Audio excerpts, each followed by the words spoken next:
We want to introduce our first panel discussion. They're welcome to, Mohana, you can bring everybody up, yep, and assemble them.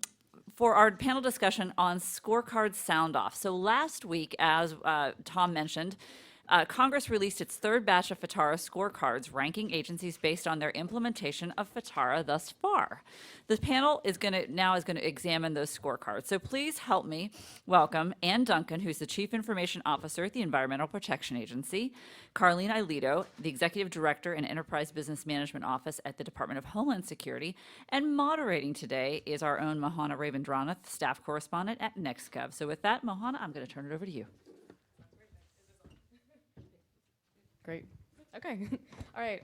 So we're going to talk about the scorecard right now. So I know many of you have probably looked at the results of the scorecard, and it's kind of a mixed bag. 12 agencies improved. I think 11 of them stagnated, one dropped.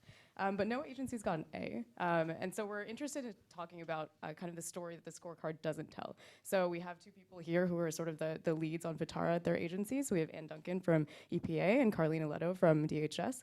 And I kind of want to get your perspective on what drove the performance on the scorecard, maybe a couple of initiatives you can point out that really, explain the change between the last assessment and this assessment. And then we can talk about some of the challenges and whether the scorecard is even the best measure for whether FITARA is being implemented. So wherever you'd like to start.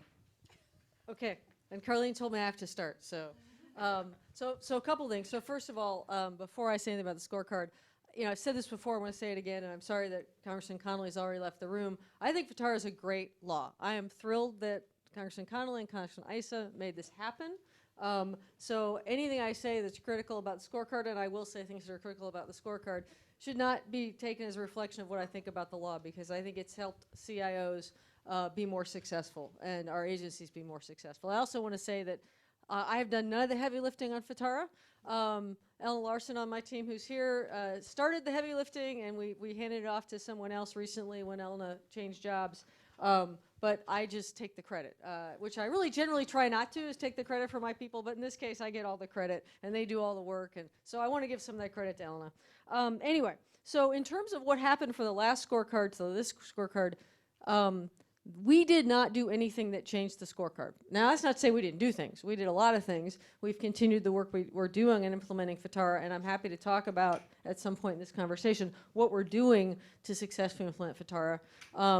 But the reason our score went up on the scorecard was two things. One is they added the plus minus for your reporting relationship, and I report to either the administrator or the deputy administrator some days. I'm not sure which, but it doesn't really matter because we all work well together. And then the other thing is they changed the methodology around portfolio savings to grade on a curve, right? So we were one of the best performing agencies, so we got an A, or I think it's a B. It's a B. I've got a B on that piece. But that wasn't actually because our performance changed. The evaluation criteria just changed. So I think that's my answer to that first question. I'll pass off to you, Carlene. Good morning, everyone. And I will tell you, at DHS, with such a large agency or department, I have found that it's quite challenging to really implement FITARA. The culture is quite different. So to see a CIO take on authorities as the FITARA law has requested can be very challenging for this department. And because of that, I think that pushing the law through for FITARA, pushing the law through with the CIOs and the CFOs and the CPOs and making sure that we're all working collaboratively together is a heavy lift for us. But we've managed to do it. Our score was a C for the first two scorecards, and we actually moved up to a B. And I will tell you, did we change anything that we were doing before? I'm with Ann on this. No, not really. We were doing the things that were asked by the law. And in some cases, and we have an approach for this, we have our first year was to do the implementation plan and do all of the planning that was necessary to push this law through and make sure that we were implementing it appropriately. The second year, which is what we're in now, is the implementation year for us. So we're now implementing a lot of the processes that we have written up. processes that we have modified. We're now at the point of implementing those. And in some cases, we've seen great strides. And it really opens up the conversation for CIOs and CFOs, as well as CIOs and CPOs, to sit down together and work collaboratively, especially about the spend, the IT spend. But what made our score move up to a B was the fact that we received an A in our cost savings. Now, for our portfolio stat, I think everyone knows about portfolio stat. It's 2011 to 2016. We were to save 10% of our IT spend. Our IT spend at that time was $5.7 billion in DHS. So 570 some $1 million is what we were supposed to save. You know, when you think about that, that's a lot of money. It's more than my budget. And definitely more than my salary. So having said that, you know, to look at that, that number, we were trying to figure out how in the world are we going to do that? Well, the team that I have actually laid out areas of IT commodity that we were really looking at, one of which was data center consolidation. Others like workplace as a service or email as a service, trying to save dollars wherever we could possibly save. I will tell you to date, and this was at the end of November, we have saved $1.5 billion. So we have doubled, close to tripled, what we were supposed to save. And I was really surprised. So then, of course, they ask, well, is that cost avoidance and cost savings? No, the majority of it is cost savings. But the key is reinvesting. And we'll talk about that a little bit. But our score went up because of the cost savings, and we got an A there.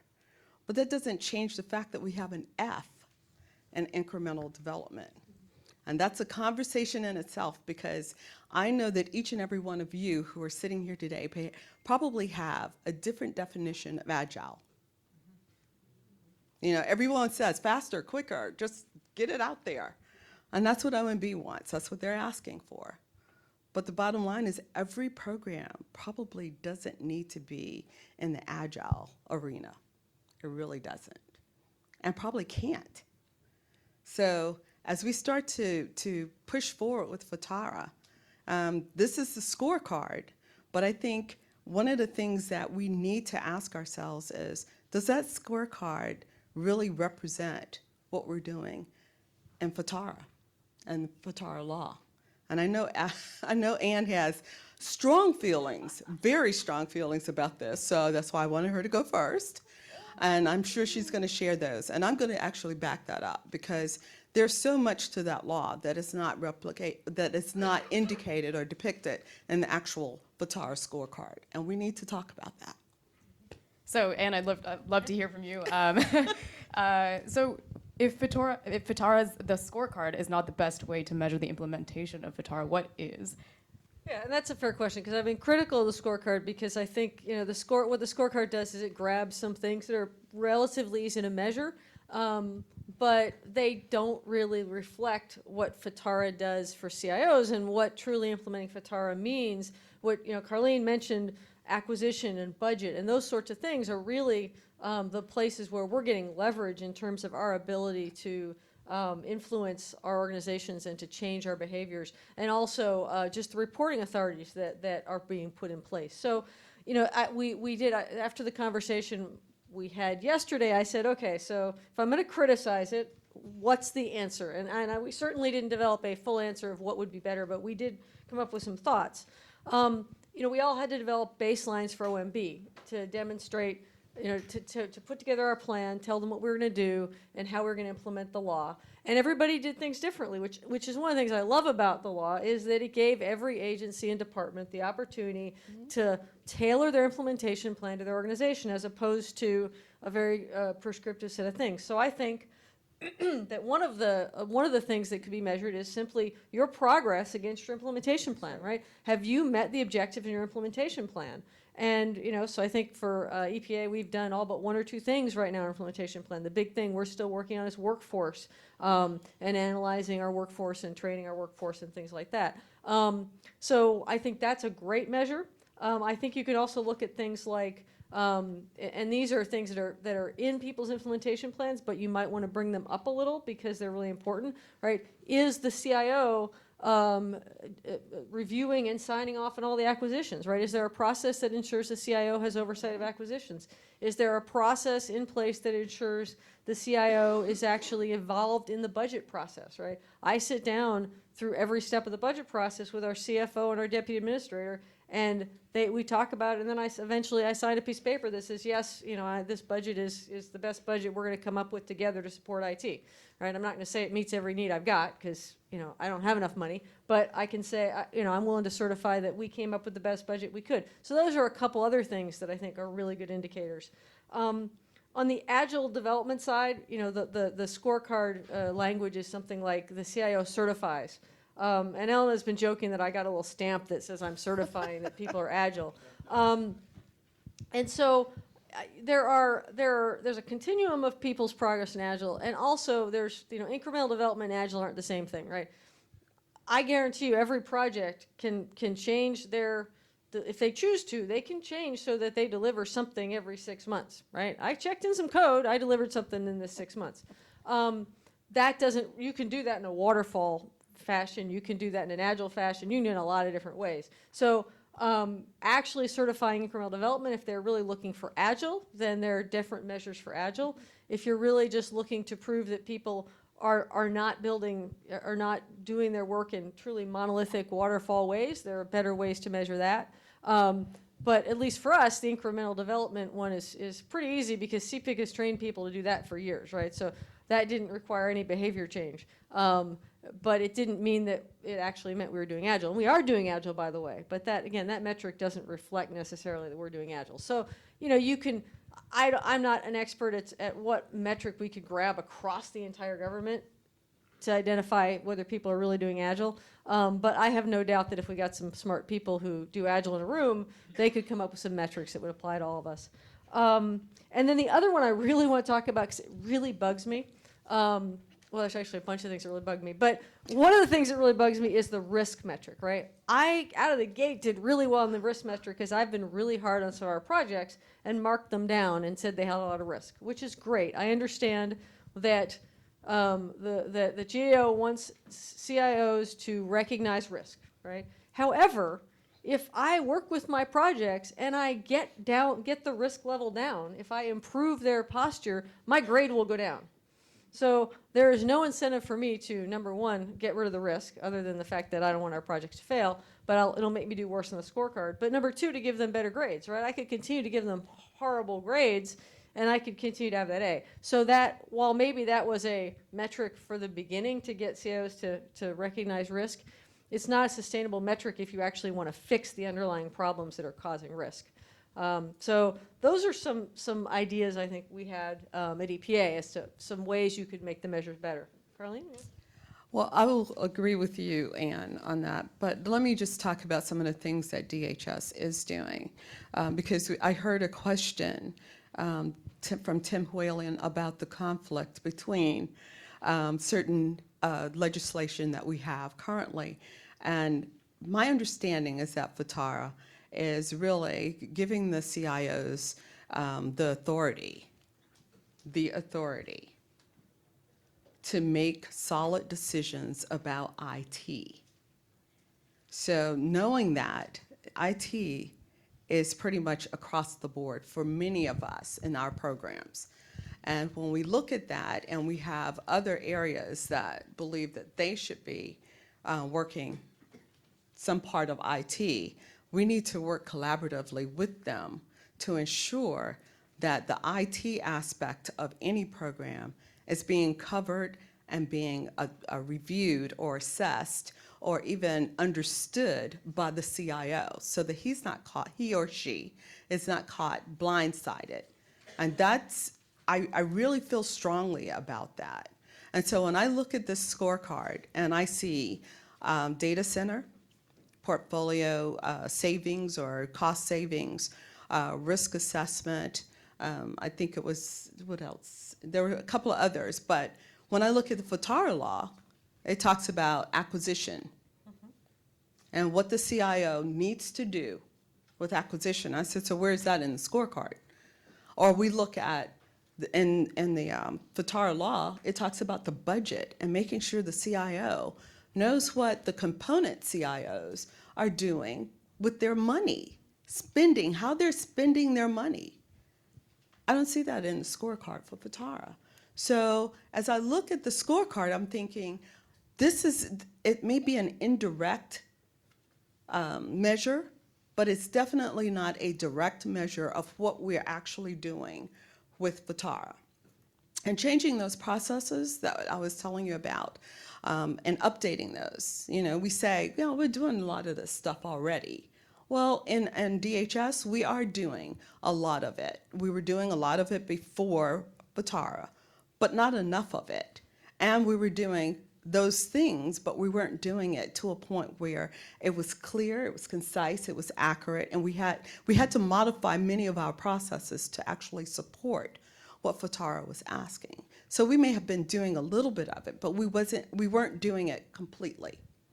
Having said that, I will tell you that scorecard did not depict what is really happening with FITARA. It is changing the department across the board, and I mean many departments, but I can speak for DHS. It is truly changing DHS across the board. To have the CFO and the CIO sit down with these component areas and ask them, why are you spending X amount of dollars on an app, is a big deal. Because many times, you know how it is, these component areas, they don't want to share what they're doing. Why should they? They know their business a lot better than many of us. So they really want to be able to have control over their budget. But when the component CIO is asking the question and knowing that it's going to be asked at the headquarters level, it makes a difference. And this is how we control our IT spend. And let me just give you an example. I had a component CIO talk to me yesterday about FITARA. And he says, you know what? It really works.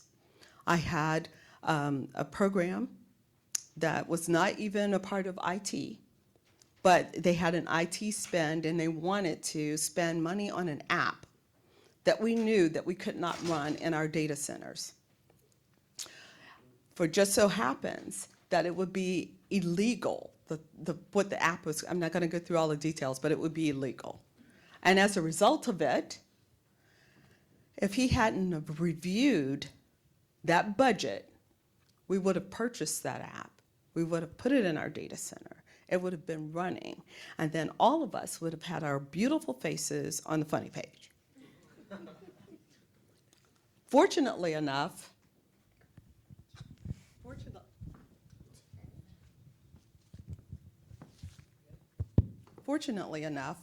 we were able to catch that and ensure that nothing like that would happen. That's why these things are important.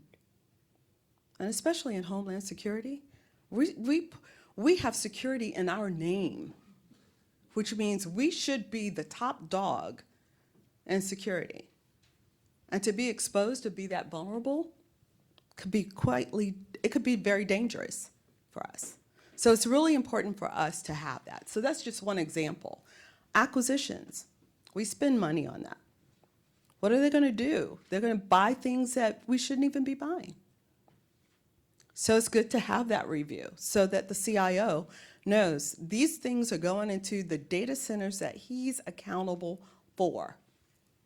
The same thing with workforce. The young man, Tim Whalen, had mentioned about certifications of program managers.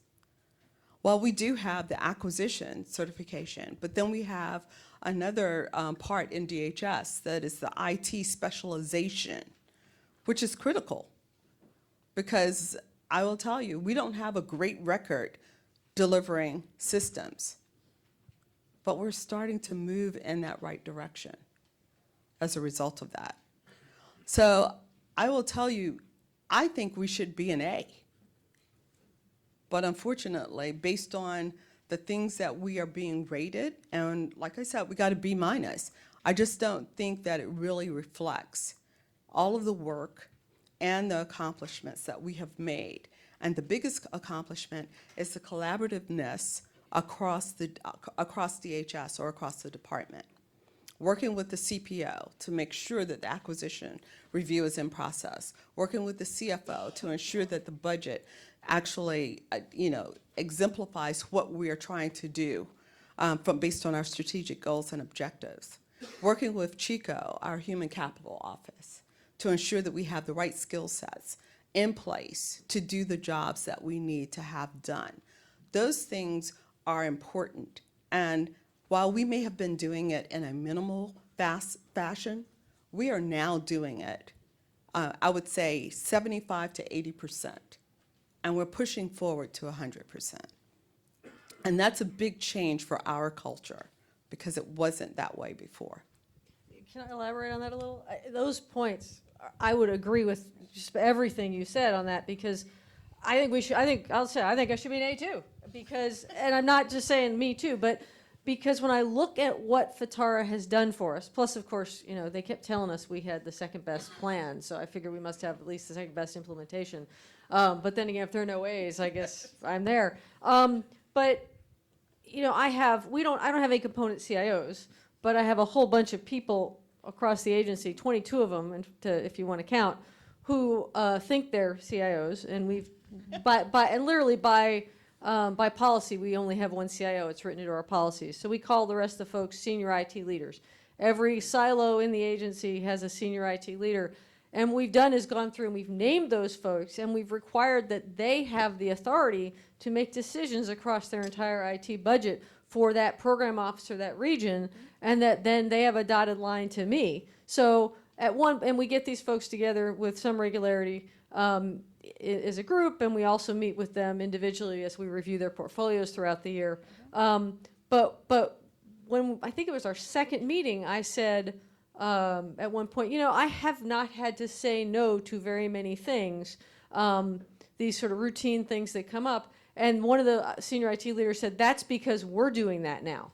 We're seeing those things. We're stopping them, and they don't ever come to you so that you have to say no. And they all feel incredibly empowered, and like you said, they're finding things they never would have found before, and they're stopping those things and making sure that we're not doing things that are wasteful or duplicative. And it's a tremendous leverage of my authority across the organization, giving all those people that authority in alignment with our objectives. So we're really clear. These are the decisions you can make. These are decisions you can't make. And these are the kinds of things we want you to think about and worry about. And it's making the whole organization more effective. It's also allowing us to drive conversations in governance about strategy across the entire agency that we never have. In the past, it's always been, what's going on in water? What's going on in air? What's going on in Region 6? And now we're able to have conversations about how are we going to work across the agency. We had a conversation just yesterday about we have our HR shop and our finance shop have separate IT groups, and they're not always heading in the same direction. And so, we're sitting down with them talking about how are we going to head these folks in the same direction from an architectural standpoint so that we make the right solutions for the agency. So it is tremendously valuable to all the agencies that have had any success implementing FITARA. And I will say, and we all know, and we won't rat out our buddies, but we know which agencies the CIOs are really struggling, right? And there are a few, right, where the organization is not supporting the CIO in being successful. But where the CIO has organizational support, this has been a huge game changer. I just want to follow up on that because you mentioned the collaborativeness across the department now. And one of the things that I will tell you is that we're doing what they call portfolio management. Many of you, they may have different definitions of that as well. But ours are set up by functional portfolios. So when we are out there doing portfolio management, we may have a law enforcement portfolio. And with the law enforcement portfolio, you may see for DHS, that could be CBP, that could be ICE. I mean, there are several programs from different components that will be in that portfolio. So when you bring all of those components together, with their program managers and you talk about that portfolio, the entire atmosphere changes because now they have one focus. And I think that's another thing that has changed based on us using or implementing FITARA, is the fact that now they're looking at it as a law enforcement effort and not, oh, well, it's ICE and this is what we do, or this is CBP and this is what we do. They're looking across the board and seeing how they could connect and share information as a result and make it easier on all of us to identify and catch the bad guys and do the things that they need to do based on their mission. And that changes how we implement programs because you're always thinking about duplication of IT now. You're saying, well, if somebody else is doing it in this particular portfolio, maybe I can leverage what they're already doing and make it better. That then leads to cost savings. It leads to us not buying as much as we would have bought before. So I just want to make that point. This changes our culture in DHS to make us work more collaboratively together. I think we're going to move to Q&A soon, but just before I do that, I just want to ask you about some of the challenges in implementing FITARA or planning for the future implementation of FITARA when there is an impending leadership change. I'm sure a lot of the people who are sort of at the helm of IT modernization, things like that, might be on their way out. So what kinds of things are you thinking about right now? So I'm one of those who's on their way out. I'm one of the 10 political CIOs. I don't think there's going to be a whole lot more movement beyond that. But I don't know every agency by agency, who may be ready to retire and things like that. Because there's always a lot of that transitions. But I think, for us, it's really about holding the course. We've got, we'll make middle adjustments on what we're doing. And as we go through, in fact, we just finished our portfolio review cycle, and we go through at the end, and we think, how do we want to change things? We're going to get our senior IT leaders together in January before I leave. We'll talk about, what adjustments do we want to make? But fundamentally, my deputy is empowered to go forward as the acting CIO, and we anticipate he will be the acting CIO. It's not our decision to make, but that's our expectation. And that,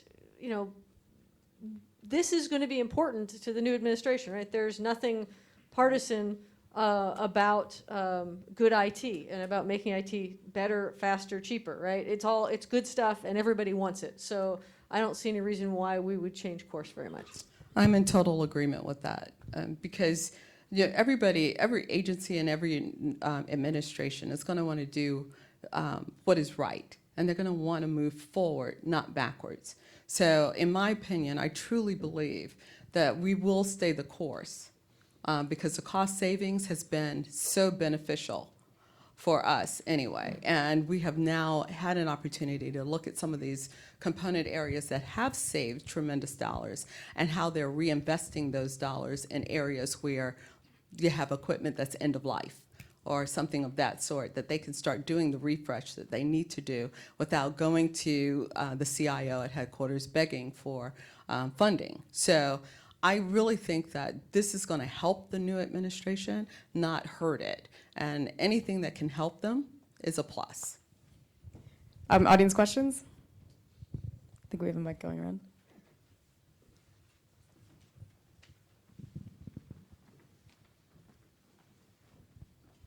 Good morning. Thank you for your time. Big part of FITARA is the Federal Data Center Consolidation Initiative, now the Data Center Optimization Initiative. Could you speak a little bit about your successes to date in implementing and if you've had any successes implementing some automated infrastructure management tools? So I don't know if Carlene is able to get to that level of detail. I'm not able to get to the detail of automated infrastructure tools.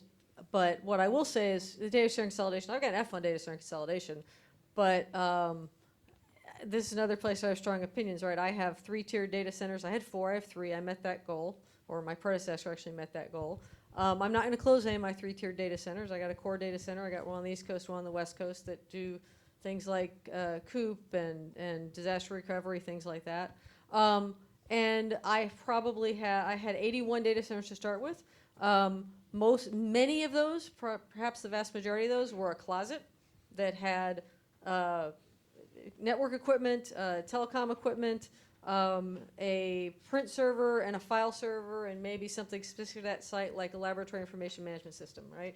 So we're closing those, a lot of them, and it costs us money. It doesn't save us money. I'm not saying we're not doing it, but I take that one server out of that closet and I have to buy a whole bunch of bandwidth to connect that site somewhere else so they can use that data. So that whole piece of the consolidation and how we measure that is problematic to me. And to me, that is honestly not core to FITARA. To me, it's almost something we tagged onto the bill. I'm not saying it's not important, but it's sort of, oh, here, let's make sure people do this too. We are doing some good things in our data center in terms of improving our power utilization or efficiency. We go into hot aisle, cold aisle, and in fact, we just installed. I just toured Monday in our data center in Raleigh, their new fully enclosed cold aisle solution. We also, on a couple sites, use airside economizers, which is where you're bringing ambient air in from the outside. In Seattle and San Francisco, we're doing that because the climate's right to do that. And we're working, and also just as a pitch, we have lots of space in our data center in Raleigh, and we just brought in a GSA as a customer. We'd love other customers in that data center, which also increased our utilization. But the automation, I can't answer for you. And I wouldn't be able to as well, but I will tell you that we have put in, I would say, let's see, we requested or stated that we were going to meet 40% of our data center consolidation reduction. That meant we would try to reduce 40% of our data centers. And it was in October that we actually met that goal, which was a big deal. Now, I'm not quite sure how many we have. I want to say that it's in either the high 100s or the low 200s. But to reduce 40% is a big deal for us in DHS because, again, the culture is it's my data center and I'm not interested in giving that up for you or anybody else. However, with a lot of work from two CIOs, I would say Richard Spires right at the beginning, and then, of course, Luke McCormick, we've managed to reduce that by 40%. They celebrated, and I think that's what got us the A for data center consolidation, but it doesn't stop there. I mean, they are already planning to reduce another 20. And it's supposed to happen within the second quarter of fiscal year 2017. So I'm looking forward to even saying more about this. Whether the calculation is going to support that, it's almost like risk assessment. I mean, if you're doing really good, maybe that's a bad thing for your score. I don't know anymore. But I will tell you, it's good for us because I think that's going to be a savings that we can then use in our Data Center 1 and Data Center 2 to enhance that. Because we do have several components that say it's more expensive to go to our Data Center 1 and Data Center 2. And they try to explain to us what that extra expense is. So this may be our opportunity to reduce that expense for them so that they can start wanting to come to the DC1 and DC2. Yeah, and just to be clear, the data center grades are based on dollars saved. That there's some interesting history in some of those commitments. If you got a lot of large data centers, you can save some money. If you've got what we do, you're not going to save money. So unless that is rebaselined, I've got an F forever. Even if I meet all the targets, it's going to be an F. And with large data centers, for us, that's major savings. And that may be what pushed us over the top for the $1.5 billion. Are there any other questions? I guess that's it. Thank you so much. I hope you'll join me in thanking our panelists. Thank you.